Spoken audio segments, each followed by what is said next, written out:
Ivana je bicikl vezao od malih dana, naravno, od malih nogu, kad sam vozila bicikl s pomoćnim kotačićima, sjećam se bio je naranđaste boje i točno se sjećam trenutka kad me tato vodio na jedan neprometni dio učiti voziti na 2 kotača bajkić, tako da sam ga naravno brzo i uspješno savladala i bicikliram od kad znam za sebe.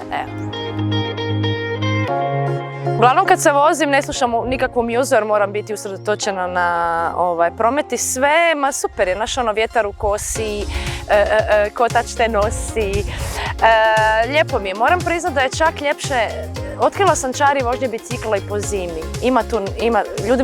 Ljudi se čute pa kako zima, snijeg, nema veze, može biti snijeg, može padat snijeg. Voziti se po zimi je zaista čarobno. Tako da ja sam na biciklu non stop jer ne vozim auto pa mi je bicikl jedino prijevozno sredstvo. Voziti se na biciklu je puno bolje i zdravije recimo nego na romobilu koji je danas dosta popularan. No šta, romobil te samo fura, ništa ne radiš, ne?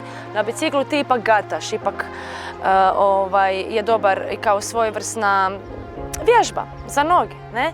Ja biciklom idem i na Čiče jezero, ne idem jedino do Zagreba, evo, nisam do Zagreba još probala ići, ali okolo je meni sasvim dovoljno i u Požegi, moji u Slavoniji, kad dođem i tamo me čeka bicikl i tamo bicikliram isto.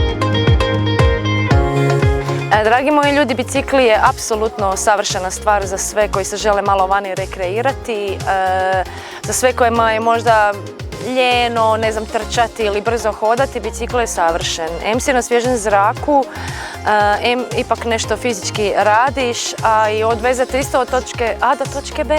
Tako da biciklirajte. To je super zdravo.